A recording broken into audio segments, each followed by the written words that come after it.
it will not when the number 13 was not present. Mm-hmm. So the code will print no 13 was seen. Okay. So, okay, what is the most difficult part in your eyes? Or all is it all difficult? No, no. Right now, I'm still trying to figure out how. Uh, I'm still how trying to figure out how. I'm still trying to remember how to use the Okay. math random. Do you remember the formula where we use the mass random to decide the minimum and maximum, or you need a reminder? Just first of all, can you please start to share? So maybe that is the way to start.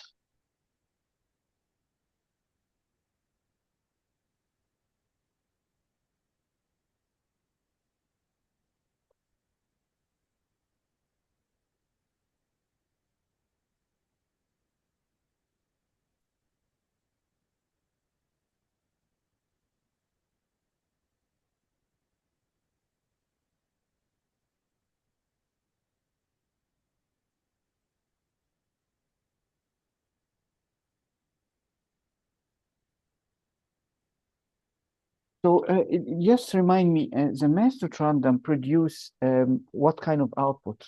If you don't remember, maybe you can put it in a print statement because I still didn't see your screen yet. Again, what's the question? The mass random produce what kind of output if you just put it in a print statement? That's the with the incomplete statement. It would just put random numbers, right? If I'm not mistaken. Yeah, but what is the range? So if you don't remember, Oh, if you don't remember, maybe you can just put. So my recommendation is when you do a code, you do it step by step. So if you cannot remember what mass random do, so you put it in a print statement and see what actually it can produce for you.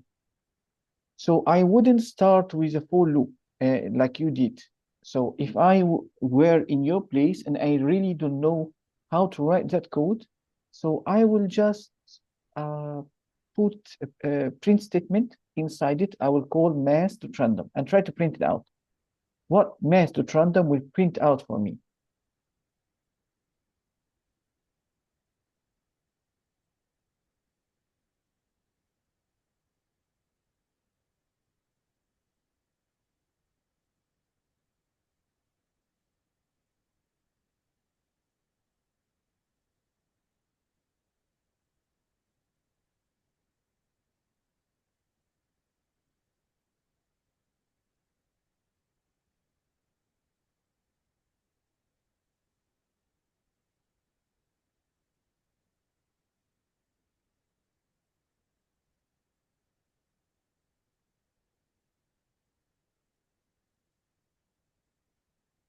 put my friend in the statement, right? Yes.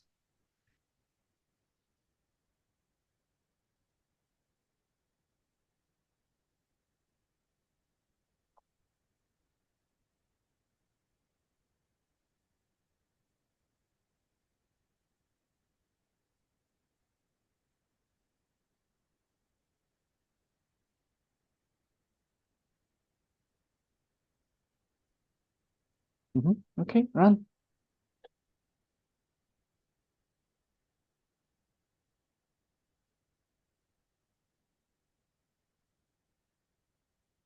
So Okay. it read. So it created 0.43. Okay, can you run again, please? Run a few times. 0.63. 0.96. Okay, interesting. One more time. So, so in short, if we, what we monitored from the 3 or 4 times that you run, that actually this master random actually produce decimal numbers that is almost between 0 and less than 1. So if we want to make this produce a number that it is between, is it 9 and 19? Is it true? The example or the 10, exercise? 10 to 19. 10 to 19. Okay, so if you want to produce numbers between 10 to 19, then you need to use a formula, because that alone cannot guarantee that you get this range. It only produces from 0 to 1. So the formula is fixed. If you remember it, then you are able to do it. So this is the mass.random function. Then you say there is multiplication here. You multiply it by something, and then you add it to something. Okay, so I would say this is a bracket. This is a part of the formula. What we say here is the minimum number. So if your minimum here is 10, and this is your maximum. So we say maximum minus minimum plus 1. This is a formula, fixed. So this is your maximum, this is your minimum, then you decide. So if your maximum is 19 minus 10 plus 1, and this is already 10. So I would say here, can you tell me what kind of number that you need to multiply to the mass random to actually generate numbers from 10 to 19? So 19 minus 10.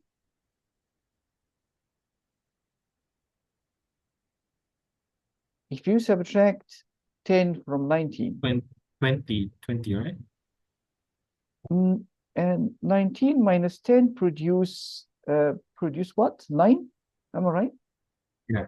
And then we add 1, so it becomes 10. 10. So you put here 10. And you plus 10. So your formula should look like mass.random, like that. And then you multiply it by 10, which is what this part produced to us. And then you put a bracket like that, and then you say plus 10. So this is a formula. If I want to confirm, I'm still not sure yet if it is really correct or not. So I need to still add this portion to the print statement and confirm. I want to multiply by 10 and then add 10. Or I would say multiply by 10 and run and see what could be the possible result.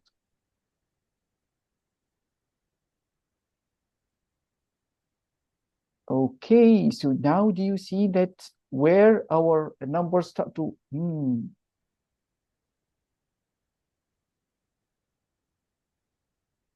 Okay, so our numbers still below the range that was expected, okay? But it produced to us numbers that is not anymore between 0 to 1, okay? So can we add another bracket here and then add the plus 10 portion?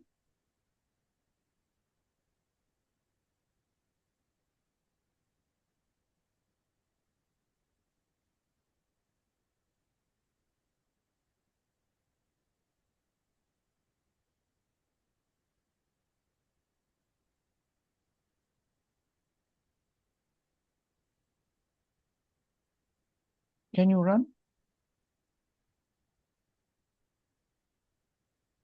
Now you see what kind of output we are getting. So we are getting numbers within that range. Am I right?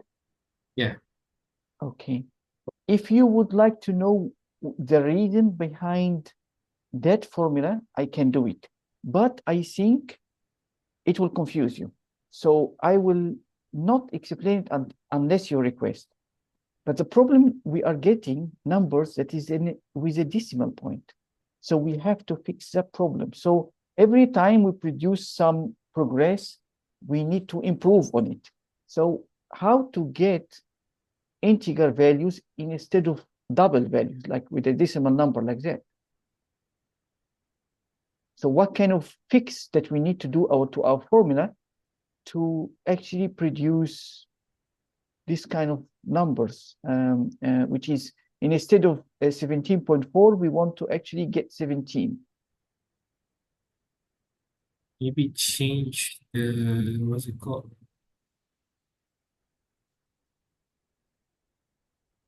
Change it to integer. I Okay. forgot. Yep.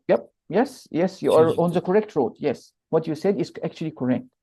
So this alone produce numbers that is having a decimal point like that.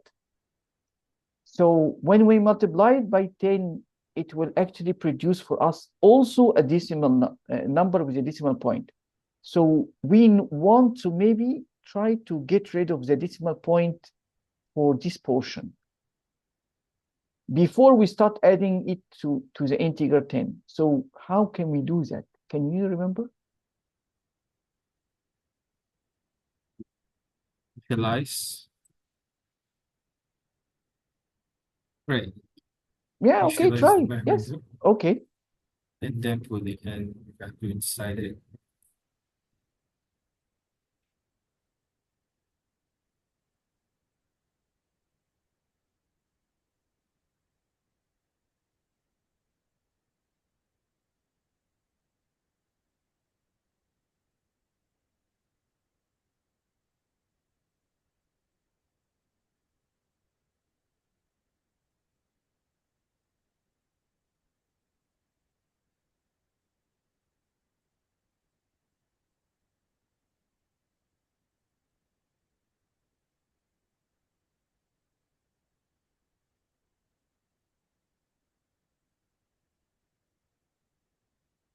So I want to also highlight to you something, please, that there is two kind of random number generators. When you use masked random, you are not allowed to actually put any numbers. So this kind of a masked random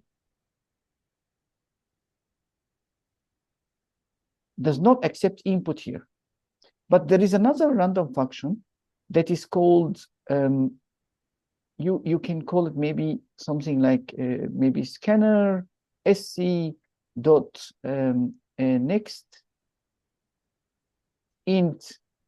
So this you can put a random number, or you can put a range here, or you can put a number here. So you can put 10 here, for example, or n if it is a variable.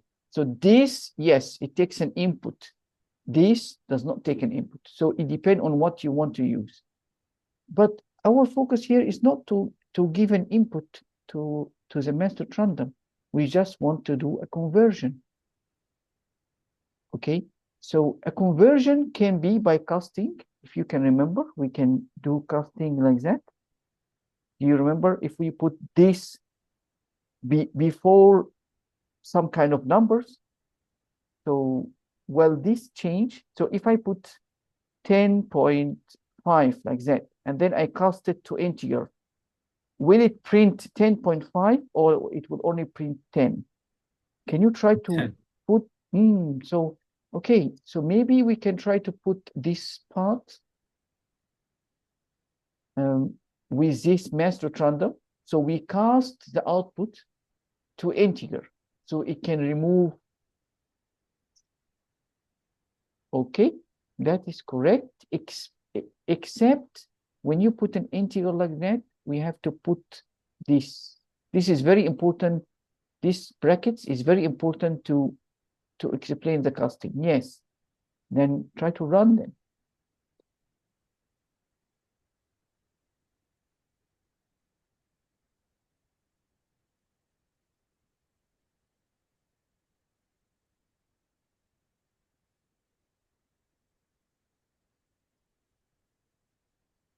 And this only print 10. Interesting. Okay, so can I know? Okay, that is quite interesting. It means that maybe we did something wrong, right? Yeah. Okay, so let me try to clarify. How many? Can you put spaces between these brackets, please, so that we can recognize which one is which one? So how many brackets is before the int? 2. Okay, So can you put spaces Yep. between them, between the brackets? Okay, and then another space. Yep, that's excellent. So, okay, you put, now when you put this part here, this int, when you put it immediately before the master random, you actually converting the output from this master random to an integer. If this only produce something like that, 0.9, when you cast it to int, it will become 0. If you want to prove, copy this portion only like that and put it in another print statement. Maybe should I put the int outside the bracket? Yes, outside the yes, the first bracket that you see. So yes.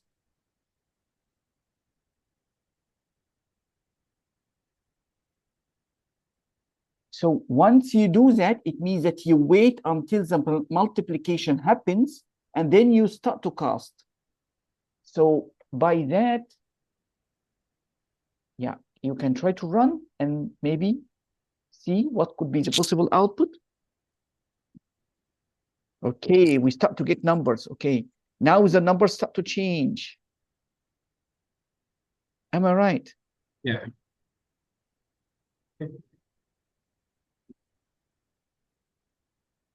Okay, so it seems to work and we're still getting 19, which is the maximum. That looks fine, right? What do you think? Is it fine? Is it okay like that? Yeah, it's okay since the maximum number we get is 19 and the matter, so we can use the formula to do the So I want you to memorize that formula, especially with the integer part of it. So with the integer part of it, which means that this casting, you need to remember it because it's part of the formula. Normally, when you generate numbers, we would like to generate numbers that is actually casted, which means that it's not a decimal point numbers. We would like to get it integer part.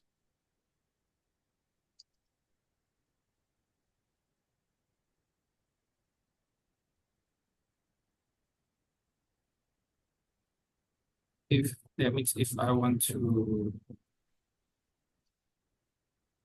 find using the max, if the question asks if I want to use the maximum minimum, this is the formula, right? Yes, exactly.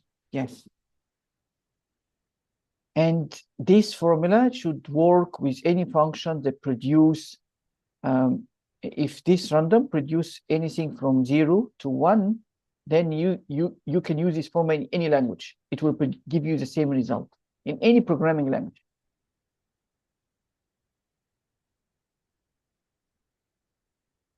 Don't forget +1. Don't forget here the +1. Oh,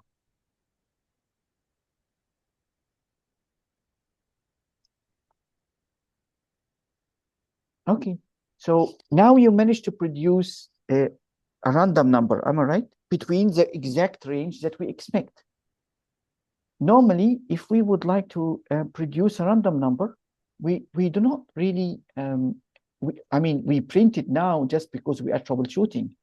But in the normal case, we are saving it to a variable, right? yeah. How we can do that? Are you able to change that? So this is a step-by-step thinking.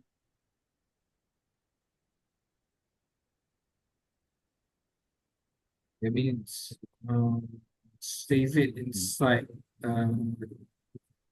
variable, right? Yes, create a variable and start to save it inside it.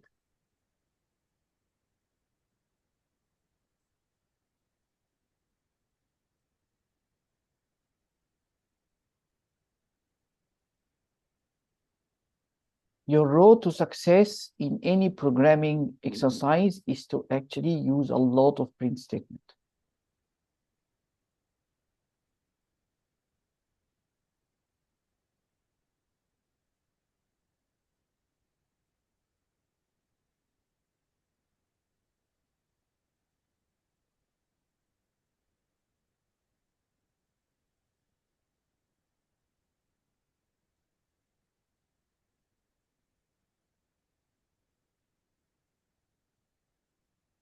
May I know what is confusing you? To think how do I sit inside of it. Okay. You still remember that if we create integer numbers like that, we are able to do this kind of assignment. So we are able to assign this portion to here. Yeah, I think I got it. Is this confused? Can I know why is it confusing you? No, You it's trying to remember how do I'm trying to remember how do I do this. Yeah, sorry. okay, no problem. It's okay. Okay. All right. Just make sure that you don't mix the brackets that you get it from the print statement, because that will create a little bit error for you. Just yeah. So this bracket is it's belong to this, and this two is for the casting, and this you get it from the print statement up, but this is, I mean, okay, yeah, can also work. Yes, no problem. Okay, can you run then and see if there is error produced? Actually, when we run, I normally run with a print statement, but it's okay. We just make sure that there is no errors coming out. Okay, that's great. So we managed to generate a number and we managed to save it. May I know what is the condition? Before I start thinking that we want to produce many numbers from this random number, the guy said, look, if the number produced is 13. So if in your case, you would like to check if one of the randomly generated numbers is 13. So do you put an if statement to see if the random number generated is 13 or not? Do you think that it makes sense like that? Yeah, we put an if statement. Okay. So We, how can you so do it? The print statement. Sorry, the if statement. statement if the random number equals to the condition equals to 13, then we print the statement number 13 was seen. Okay. Yeah. Okay, that's good.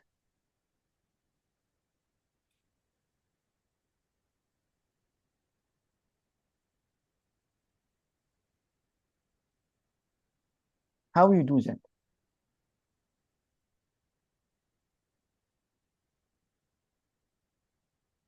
Good. The if statement should be in the main or in the two digits. So actually, all this code supposed to be here, but I mean, for simplification, I'm trying to build my code a little bit by little bit, and then after this I can start to copy it here. But if it is confusing you, we can start from now, copy it to here, so that you know that you are generating the proper numbers one shot. So yes, you can.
Okay, that's great.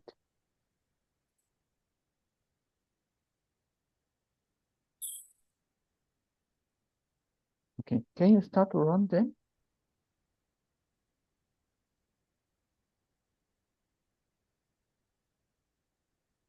Okay, so at the moment, I believe this 13 is produced by this if. Maybe we just comment it. My style is not to remove code unless I really complete my mission. Okay, that's good. Okay, can you try to run?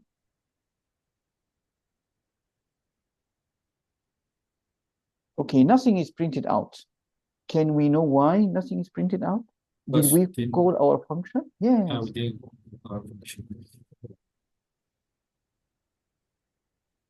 Put here maybe 100.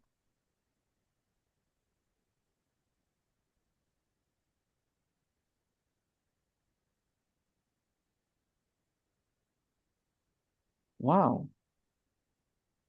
You saw 13 a lot, huh? This is because we didn't initialize the random number inside the for loop.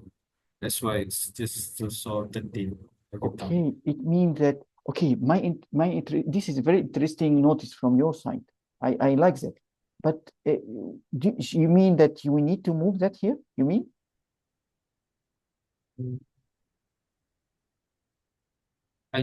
I just have to put the random number inside the for loop. Okay, interesting. Because Yeah. this is because if I just put it here, it will produce the same thing. But rather than put Okay. Can I know? Can I know? Um, we need to produce only one random number or many random numbers? many random numbers. Okay. If you want to produce many random numbers, would you put the random generator inside the for loop or outside it?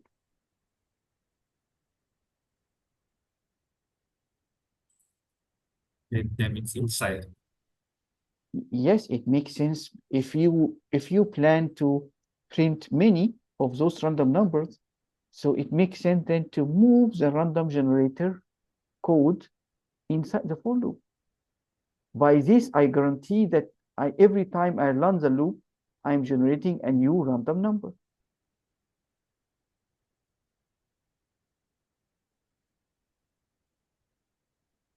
Okay, try to run then and see.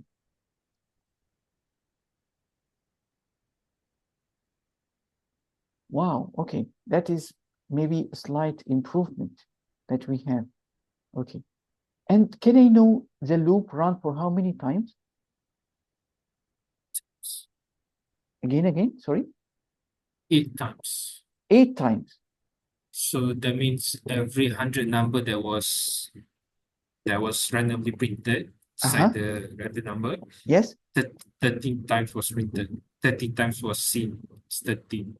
Okay. May I know if I would ask you, is it possible to just print this statement outside the for loop?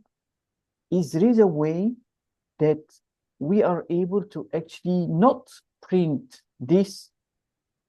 So how many times? 1, 2, 3, 4, 5, 6, 7, 8. So every time, this is 8 times. Every time I see the 13, I say that we saw the 13, but actually it is enough to print one, which means that if you look at the output of the code that is passed for you, so can you see the second page in the exercise? So when he write 4, when he pass n equal 4, so actually what did it produce? It produced only one time we saw a 13. Yeah. One time. So it means that it did not produce it does not print like that 13 times, right? So there is a possibility, if we only print it once, it gives me the indication that maybe they are not running this print statement inside the for loop. Because if we do it inside the for loop, it means that every time he sees a 13, he will print it out. But we don't want that.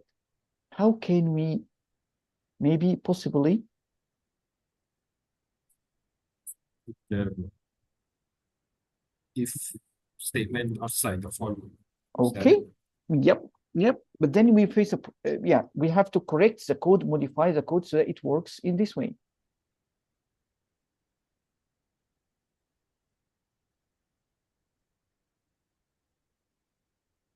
Excellent. Excellent. Why you are doing this outside like that? With the whole so that the variable random number can be initialized everywhere. Excellent. Excellent. Excellent. Okay.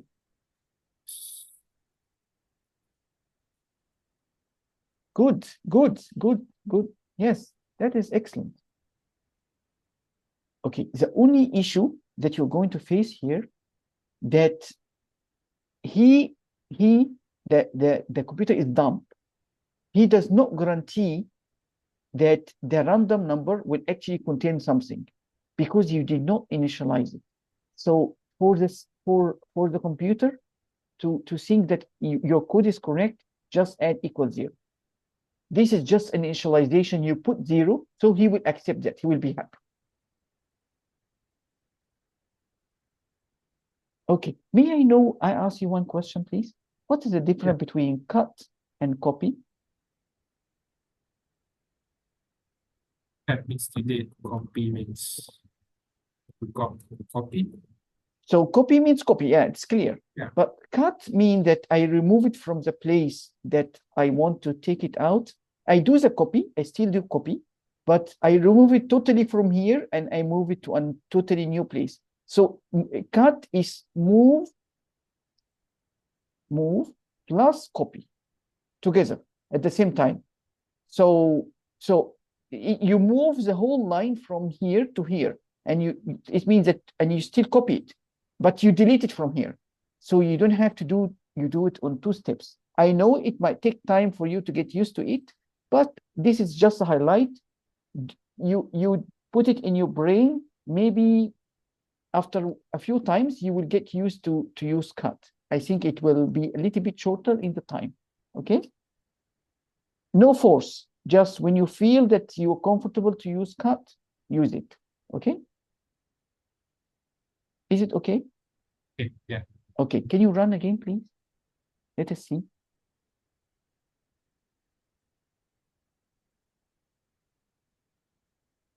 Run again. There is no output.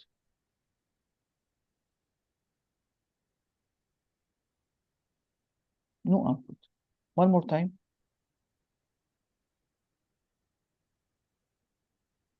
Okay. Can you? I mean, we are just guessing. We have no idea if the code is really working and what is the issue. So can you do me a favor? Can you just maybe print the random number here inside so we can see what is really happening? Is it there is no 13 at all?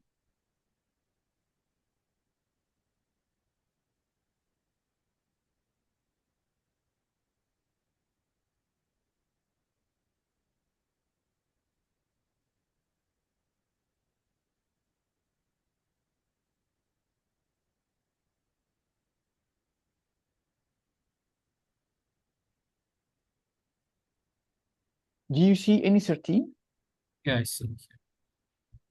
But it seems that we are not able to capture that. Yeah. Okay, so if I, in your position, I will put another print statement here. So I suspected that maybe 13 is not generated, but this print statement give me some idea about what's happening here. So then I will start to suspect why this is not doing any printing for us.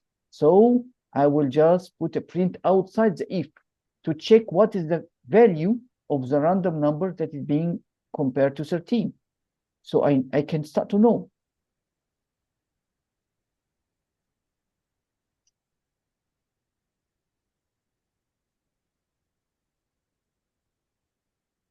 Excellent. Okay. Try to run. Don't comment it. Leave it so that we can still see what is the number generated. Every time we run, we can end up with different set of numbers. So let us try to run and see with this old print statement. Excellent. So can you see this is producing 15? And this 15 seem to be equal this 15. Is there is any 13 produced? Can you look up, please? Any 13 produced? Oh, see, we still got 13, but we never printed that, right? And to me, do you have any notice here? Did you start to have any remarks about what could be wrong here? We got 13, but we still did not get that printed out. And it seems that this number does not carry any 13 value. What do you think?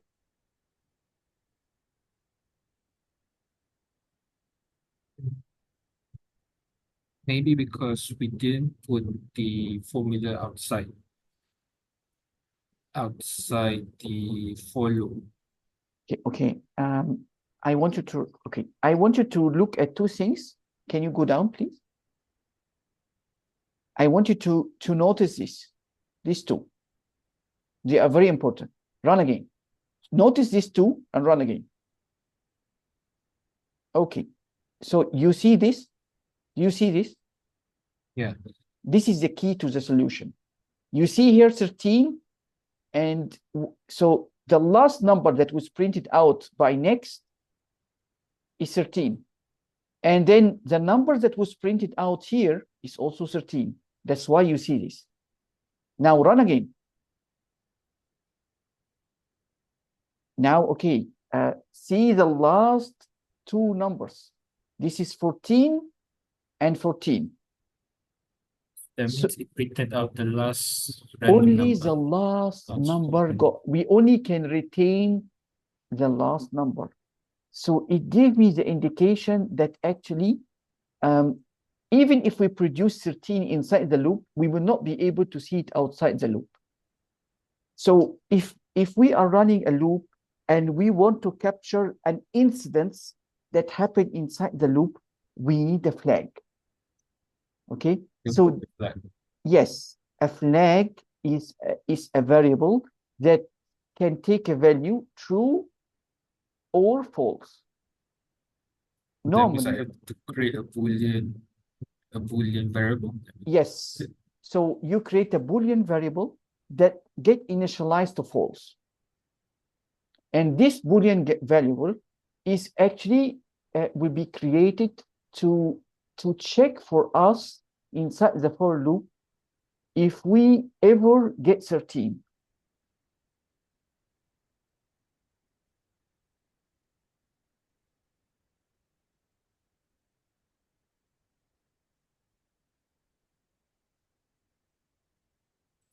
So why we initialize it to false?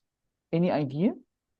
Because right now, the number that we're creating, we want, how to say, we want the number that created other than 13 is false, so it doesn't print it, right? Not 100% accurate, but I would say when we initialize this to false, because we did not yet generate random numbers and we did not see yet any 13 value. So any flag variable that you create, we have to create it as false first. Only when the condition that you are start to monitor happens, you change it to true. So inside here, do you think that we need to make a for loop? Yeah, I think so. Okay. Yeah. I mean, sorry, I apologize. Do you think we need to make an if statement inside? Yeah. Okay. Yeah, inside, yeah. I think I got a few ideas. Okay. So if sorted.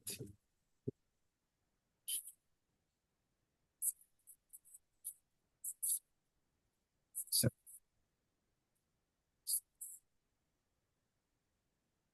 Okay, that's good. So by this if statement, okay, so we managed to capture if 13 occurred. Okay, now how can you modify that?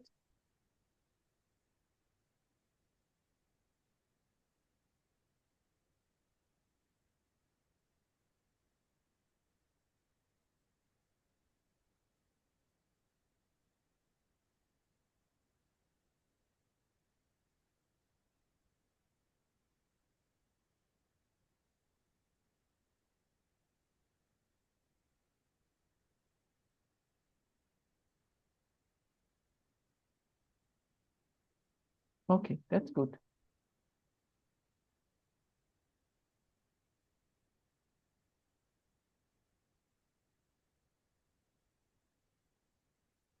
It- So again, we're still facing the same issue. If you are checking the last randomly generated number, so definitely you will only print this. So if we created a flag that will actually, this if statement is correct, except that this if the con- statement condition, we should not check this. We should check something else.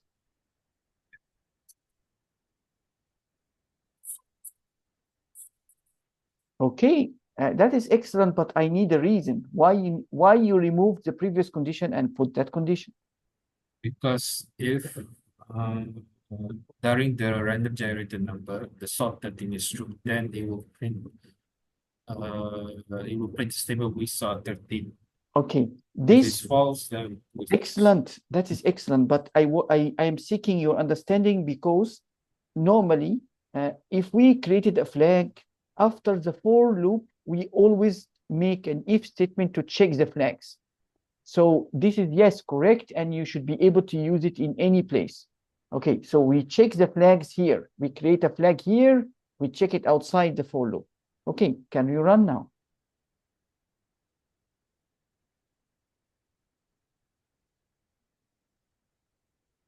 Mhm. So we don't care now about the last number. We managed to get 13. Am I right? Yeah, Okay, that is excellent. Can you only run this print 2 digit for n equal maybe 4 only?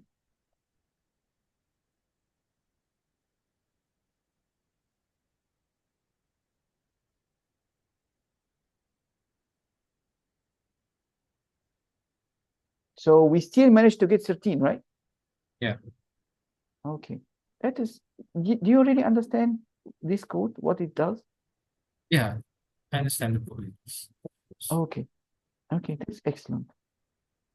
Can we, let me start to share, please.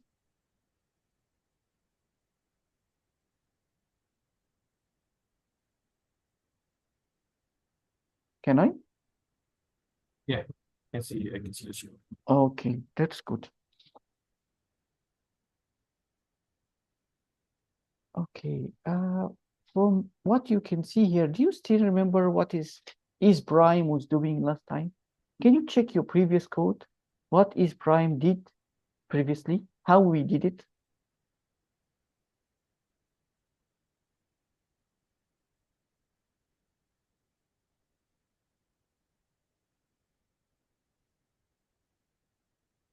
Yeah, its prime is like counting the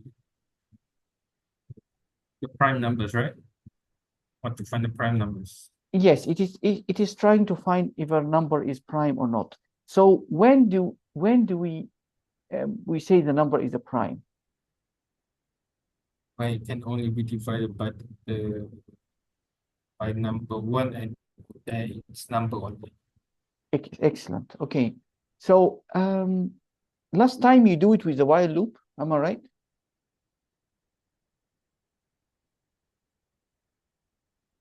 Did you check if you ever run this is prime using a while loop?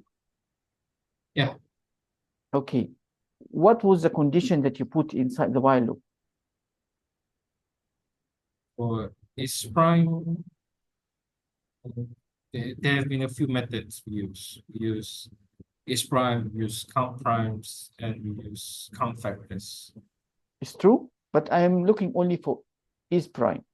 Is prime we use Ah, because we use count factors. I apologize. yeah, Yes, you are correct.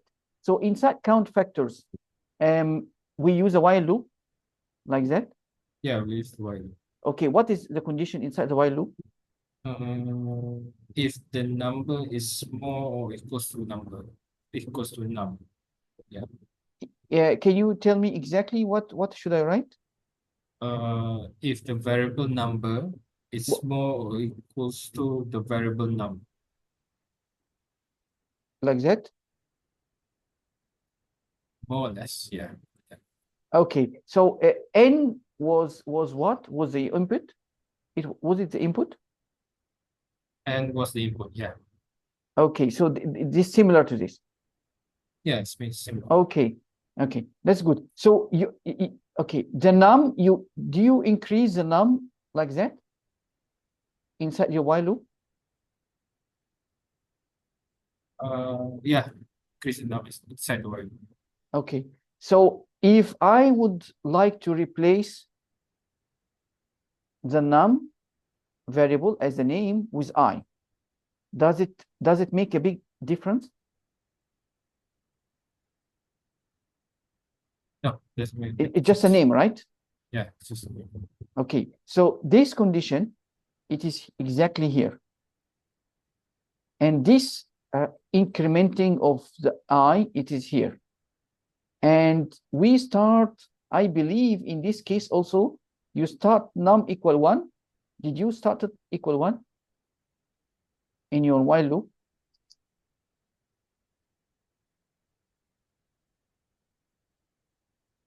again. What's the question? In your while loop, when you put here num, did you initialize the num equal 1? Yeah, initialize numbers. Okay, that is excellent. So I also did initialize the I here equal 1.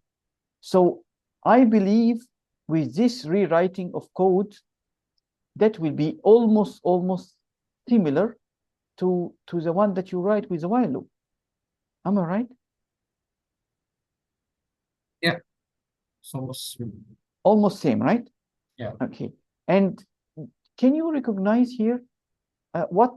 So, okay, if both is almost identical, except that one is using while and another one is using for, and the only difference in the code is this portion. May I know what this is doing?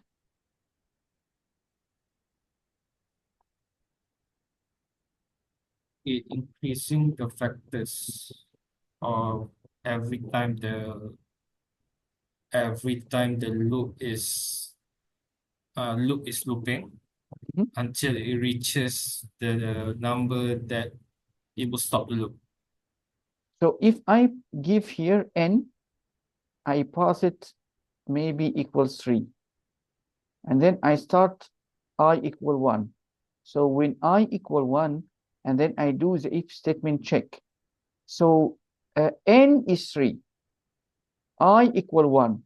So if I say 3 modulus 1, is that equal 0 in the if condition?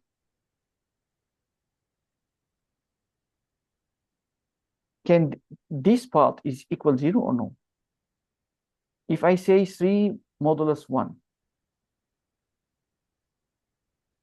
If the if condition will be true, why? Why is it true? because if 3 divided by 1, then there's no remainder. Yeah, excellent. Okay, so it means that the factors, instead of becoming 0, because this is an if condition that result in true, so we will increment factors by 1. So factors become 0 plus 1, okay, which means it is equal 1. And then we go and increment the I to become actually 2. And then we do 3 modulus 2, because as I become 2, is that condition true or false? False. So we will never touch or increment the factors. It will remain the same. Factors will remain 1 unchanged. Okay. When I become equals 3, because we incremented in the for loop, so we say 3 modulus 3. Is it equal 0? Is that condition true or false? Yes, condition is true. So factors, we increment it by another 1. So if we say it is already equal 1, we increment another 1 to it, it becomes 2. Is that correct? what I'm doing? Do you understand what steps I'm doing here? Yeah, Okay. it's correct. So, okay, if I reach 3, so, and then I try to increment the I to become 4, do you think this condition will agree to run when I, so if I become 4, will I be able to run again the for loop or no? No. Okay, so Will with stop. the for loop will stop. Excellent. Okay, and my factors now equal 2. I will check the factors in this if statement. If it is equal to, it means that the number is prime. If it is more than 2, then the number is actually not prime. Is that correct?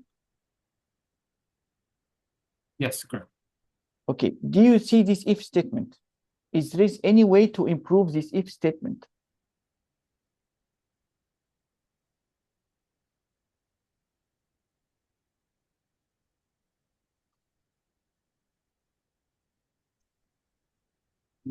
And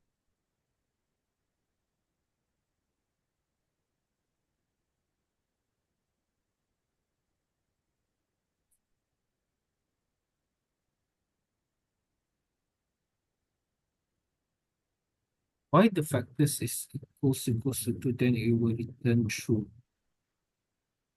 Okay, so okay, you are asking, right? Yeah. So okay, we know that every prime number can only have 2 factors, 1 and itself. So if you manage to count here 2, like what you did when n was equal 3, so the factors got incremented 2 times. One time when this condition got true, and when this condition got true. And these 2 conditions, when we're talking about n equals 3. So when n equals 3, we managed to divide the n by 1, and we managed to divide the n by 3. So that's why the factors become 2. Any prime number have 2 factors, only 2 factors.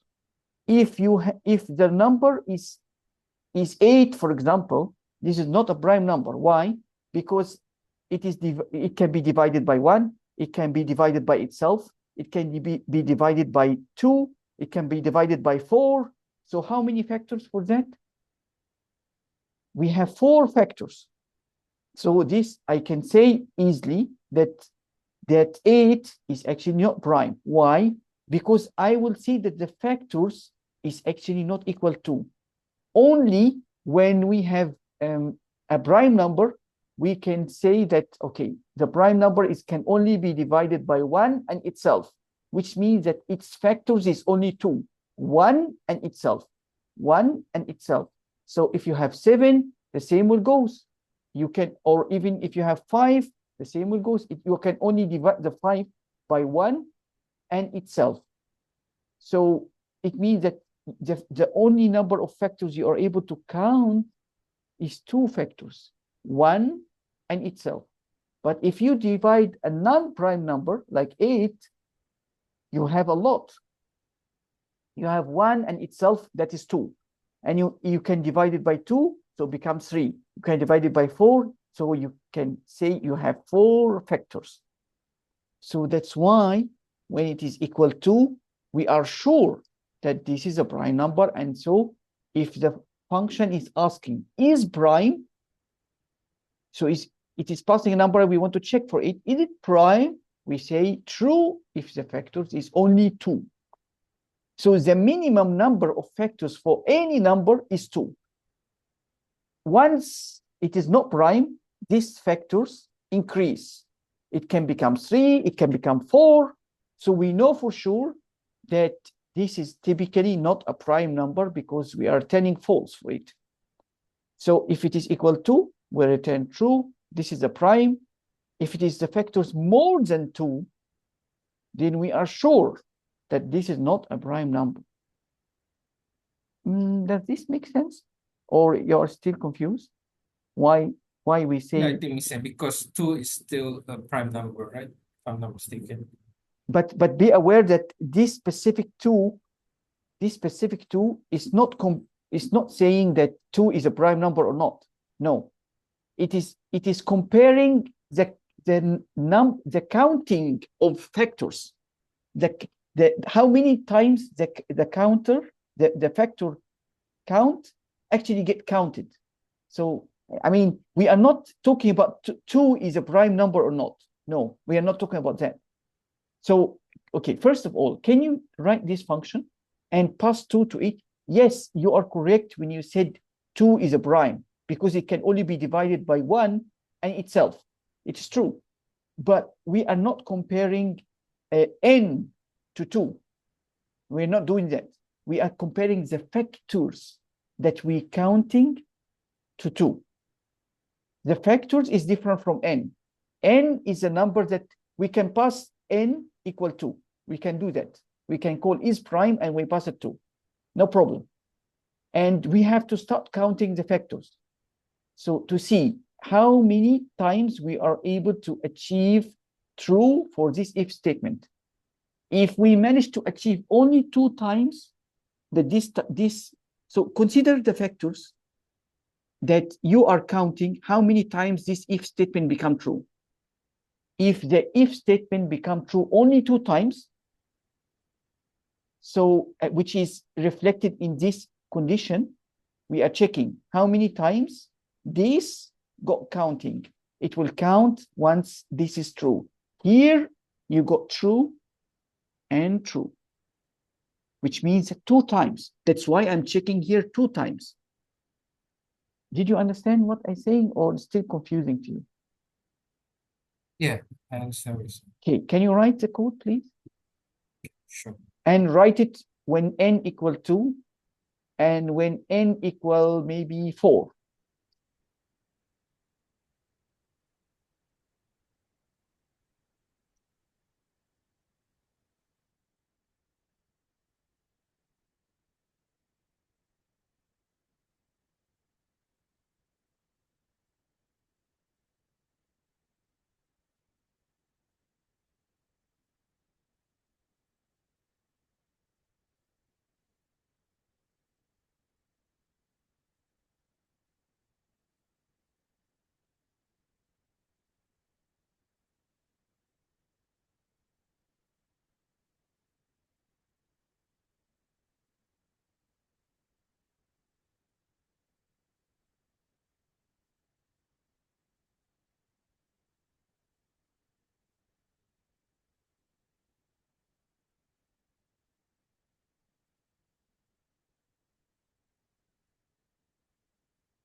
Did you manage to run? Yeah, I'm not sure. Really? Yeah, but what I get is that the number is repeated. The number will be repeated Uh, if I I, and this. sorry, I don't get you. What's the meaning number is repeated? No, it means that every time I take the n factors Uh, every time. can you share your code? Maybe I can understand a little bit better.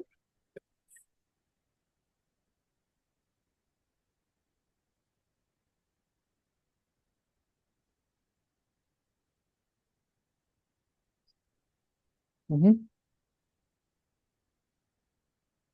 For n as number as 4, right? Okay, we can try 4, yes.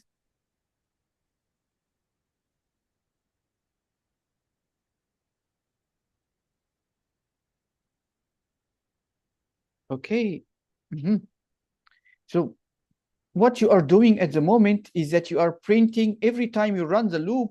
So if you put n equal 4, it means that your loop will run from 1 until 4. Yeah.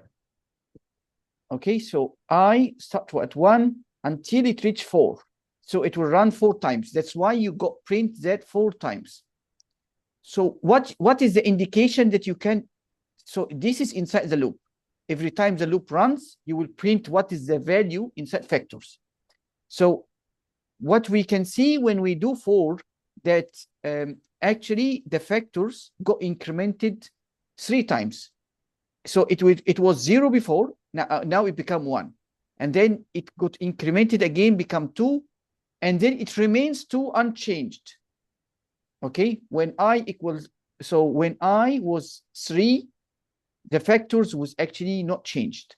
Okay, so because if you try to say n, which is 4, your n is actually 4, you put it 4. So if you say 4 modulus 3, is it equal 0? No, it's not equal 0. So because 4 is not divisible by 3, right? Is it? No. So that's why your factors, you did not increment it. It remains 2.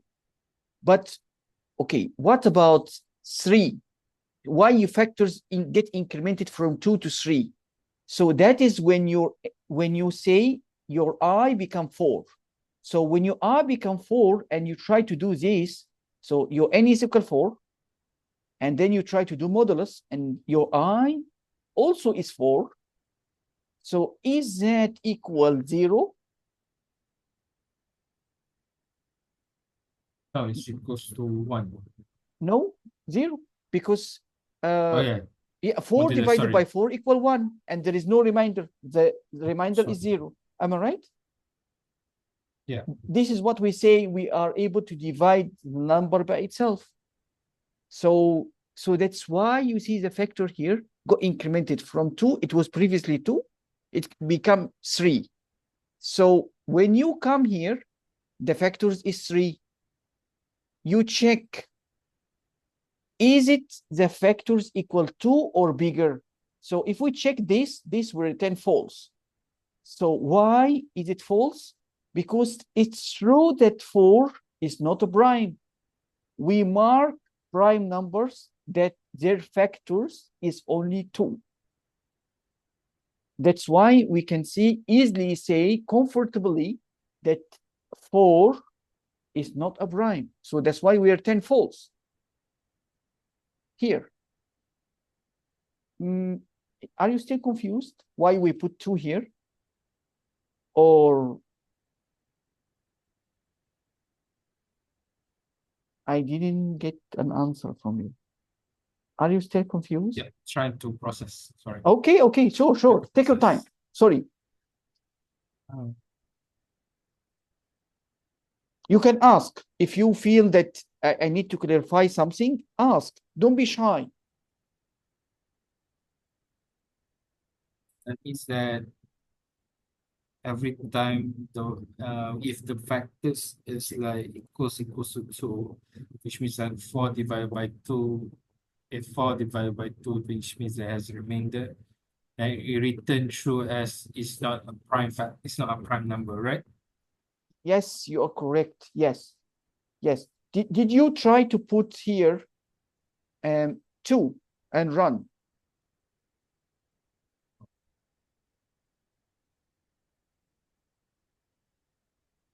So do you see that we only run our loop for 2 times? And our factors is actually 2. This 2 is the value of factors that you got printed out. So why? Because we can only divide 2, this 2 that you put here, by 1 and by itself. So how many times we have factors for 2 is actually 2 factors. That's why you can easily say that this number 2 is actually a prime number. So if you put 3, it is exactly the same. Can you put 3? You'll find that we print factors for 3 times. But although we print factors for 3 times, because we have to make the loop run for 3 times, but the maximum value of factors, it's still 2. Why? Because 3 is a prime. We only can divide 3 by 1, and we can divide it also by itself. Only. Am I right? Yeah. Is it Correct. still confusing? No, it's not. Can't get it. Okay. So, okay. You have to understand that with slow learners, you need to put an effort by repeating what you learn, so it stick to your permanent memory. I mean, for me, you have to understand again that you should accept what you are, and you just accept that you have to put an extra effort to succeed. Okay. Don't just give up because you cannot because it's very hard or something like that. Just accept what you are, and to me, try to review the videos again, please, after every class. What I meant. Okay. Can we continue?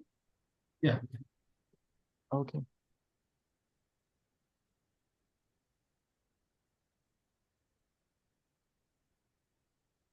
So when I say to you that this portion can actually get improved, I meant something that we took before. When we have an if statement like that, actually we are able to convert that statement into only one line. So how we do that? I think this is what we call then method. So the then means that if we have an if statement, we are able to, and we're going to return it true or false. So we can just give this statement like in this way to the return, and then before the return actually return anything, so it will try to check if this portion is equal this portion. And based on the result, it will return true or false. So by doing so, we don't really need to write this 3 or 4 lines of if statement. So this can improve the number of lines or the efficiency of the code. So did you remember then what we did with then before? Can you still recall back?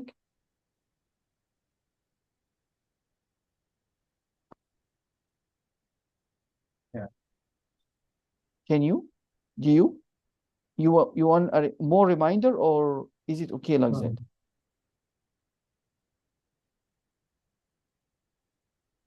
I don't seem to get your volume is a little bit low, so I can't really sure. The Boolean then, right?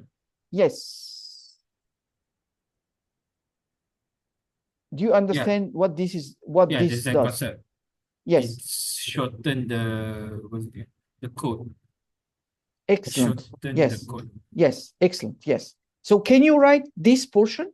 Can you just add this, replace the previous if with this only so that we can still refer to it when we need it?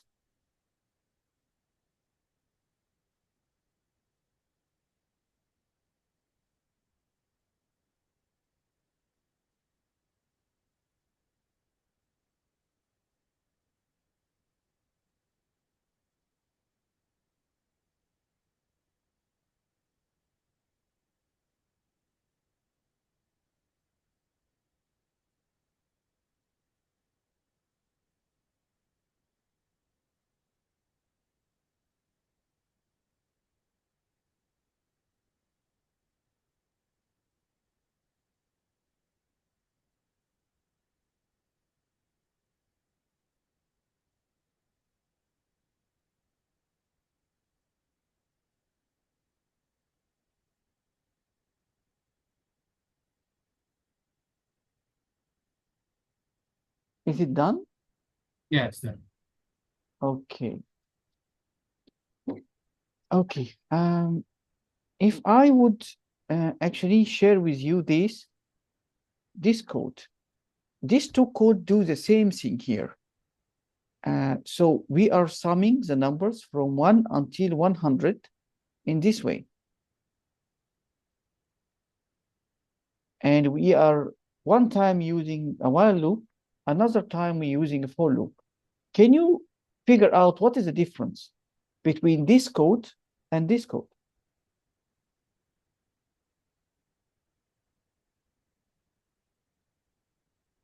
The number of line of code. Yes, possibly the number of lines and which one is more maybe easier to understand, to digest, in your opinion? For me, it's the for loop. It's easy to digest. Okay, so but do this both do the same thing? Yeah, both do the same thing. Okay, but you see here, this line is slightly different from this line, or is the same? It's the same. For the sum line, it's the same. Okay. He has the same he has the same concept, right? Okay, yes, actually, yes, it is the same concept. So we initialize the sum equals 0, and we do the summing by this way. So can you write please this one and tell me once you finish it? Don't write this because this is not a slide for while loops. We need to focus on for loops. So I want you to write that line. Can you?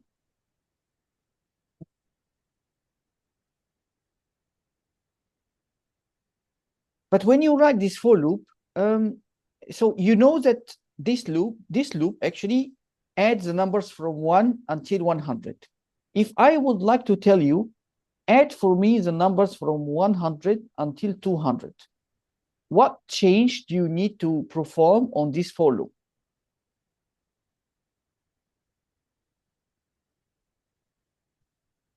Change the I is less or equals to 200, right?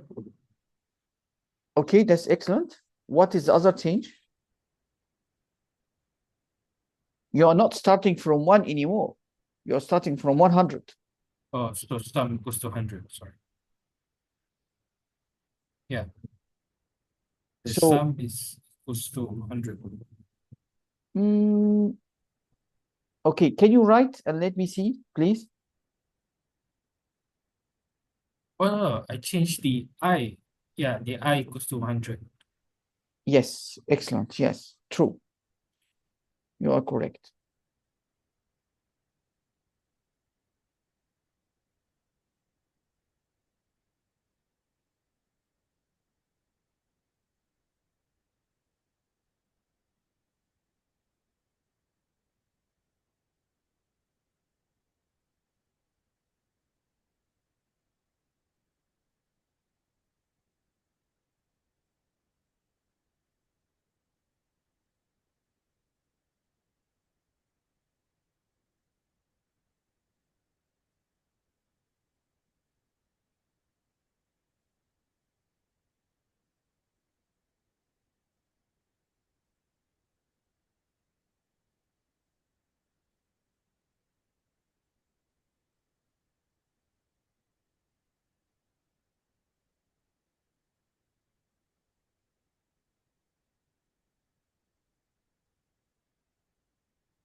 Is it done?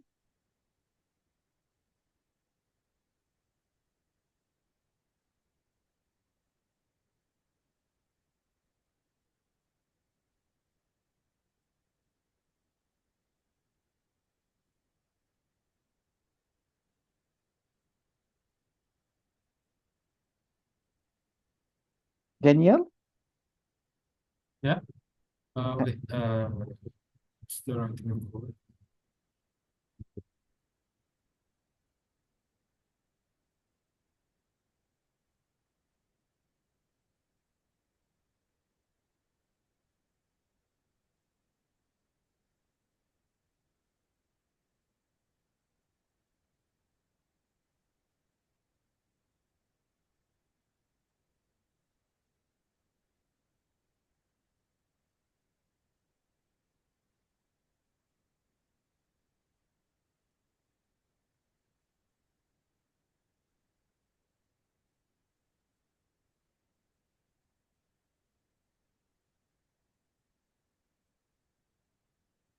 All right, done.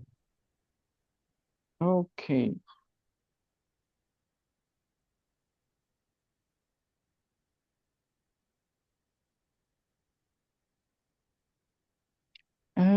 What this loop will actually do?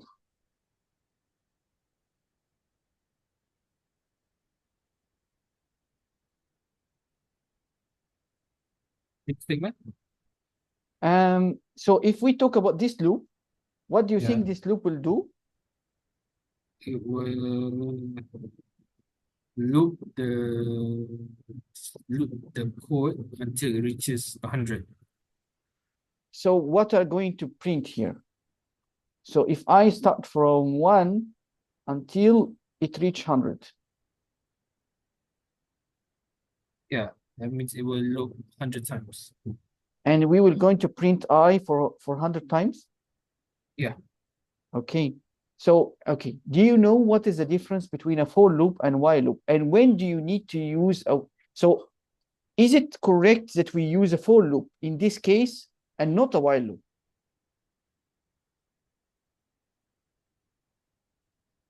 In terms of um, in, yeah, it's correct. If we use a for loop instead of while loop. Okay. So typically we use a for loop if we know for sure that we have a fixed amount of times that we want to run the loop itself. But if we don't know upfront when we need to stop the loop, so we need to use while. For loop is only easier for us to do if we know for sure that we want to run only 100 times. So if you have a fixed number of times that you need to run this loop for, so you use a for loop. If you don't know when you're going to stop the loop, like when you're waiting an input from the user or when something is really unknown, maybe you need to run a million times, you never know upfront, so you use a while loop. So this is a difference between the for and the while. Can you look at this code and tell me if you understand anything of what it does?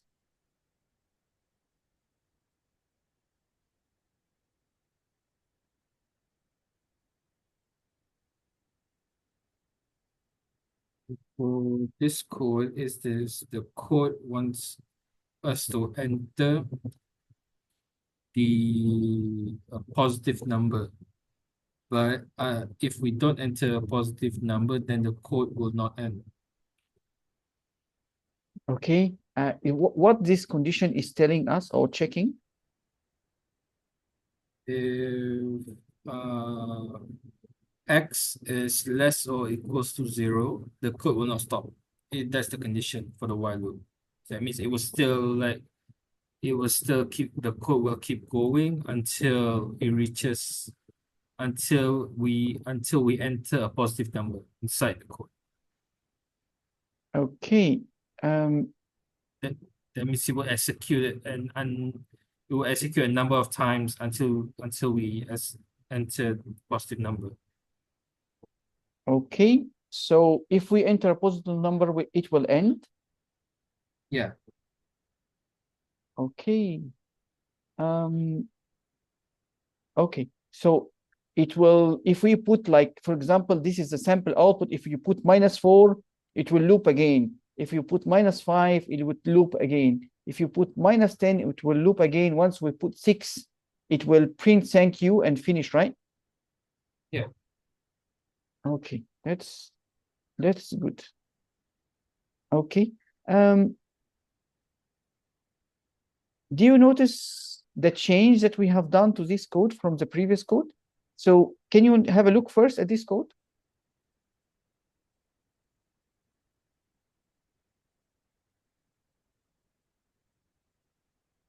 Okay, so that means it's just change the next integer inside the while loop, and x outside the while loop is we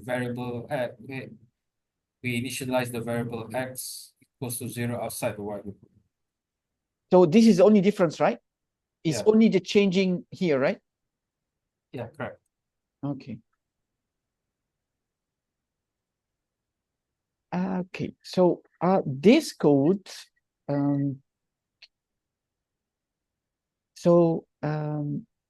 what we're doing here is that we make a loop to actually count spaces inside the string. So imagine you have a string that say, hi, Daniel, my friend.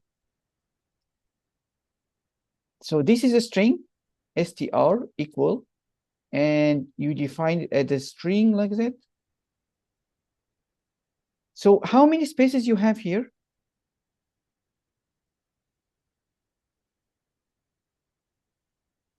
So this is a space between hi and Daniel. And this is another space between the word Daniel and my.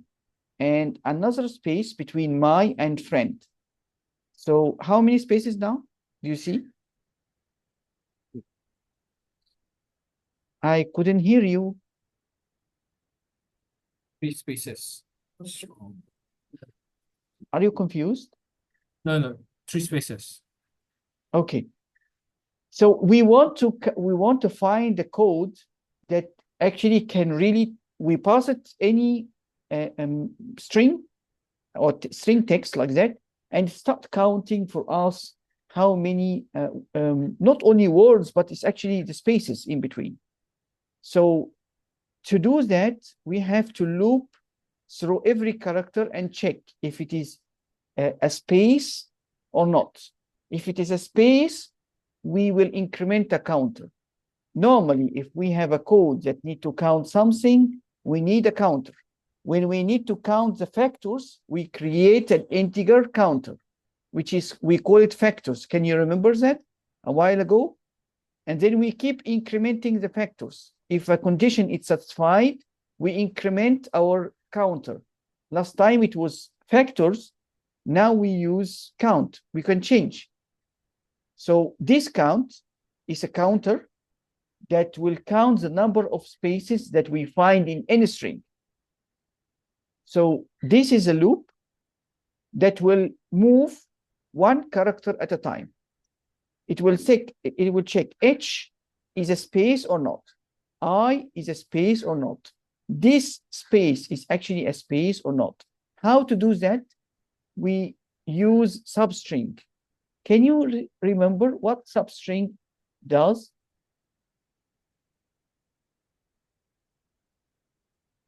Substring is like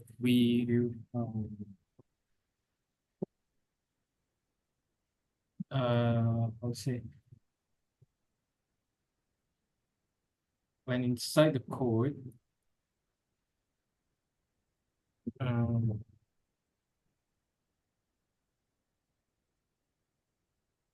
Okay, I don't mind that you cannot remember. It's totally fine. But I want to teach you, every time you don't remember something, please put it in a print statement and try to recognize. So I want you to create a string like that, define it, and put this exact string. And I want you to put str.substring, and you put you no need to write the whole code. I ask you to write two things: this line and print statement like that. You put inside the print str substring. Yes, tell me. So substring is like we finding what number, what's it called? Placement of the string inside the statement, right? No, this is not the placement. This is cutting. You cut the substring is gets sub of the string. Sub of the string means you get only a portion of the string. If you have a big string like that, you only want to get a portion of it, you cut it, you slice it. So substring slice the string, but it slice based on the start. And you decide here how you're going to end it. So I advise you write this line and this line and tell me what is the output that you get when you write, when you put here 0 and 1.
Did you do that?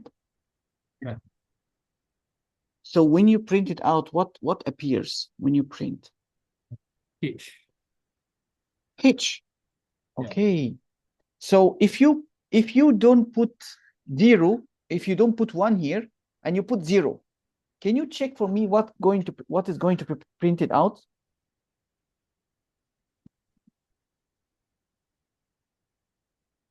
Okay. Yeah, nothing. You print nothing, right? Yeah. Why? Any understanding for that? Pause. The placement between the placements how to say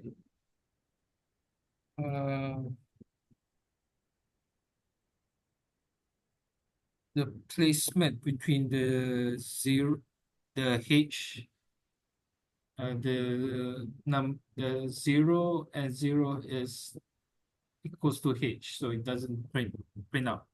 Okay, so the first number actually indicate the starting where you want to start, the slicing, and the end index is actually we can say exclusive. So if I put 0, it means that I don't really get anything. But if I put 1, so I only get the 0 character.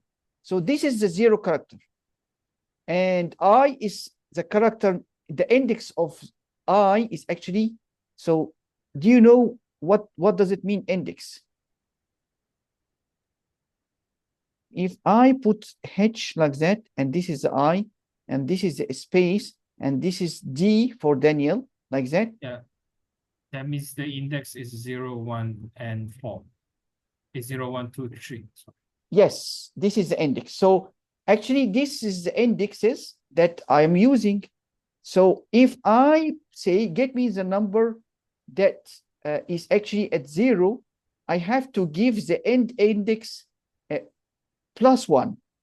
So if I want to get actually from H until D, so what do you think the start and the end should be?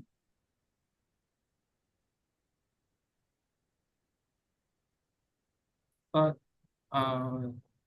0, the end is 3. You want D, right? Yeah, I want to get all of those from H until D. Or H until D, Mm.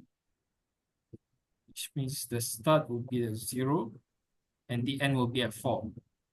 Okay, can you try that and confirm if you manage to get that?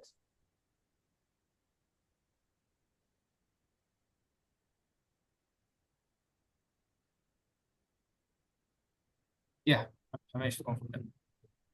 Okay, so if you, yep, I'm So that listening. means if 0 and 0, which means if I cut, it will bring out nothing, right? Yes, exactly. And if you put 3 and 3, it will print out nothing. If you want to get the D, what are you going to do? Only the D. Means I have to start at 2 and then 3. You try, please.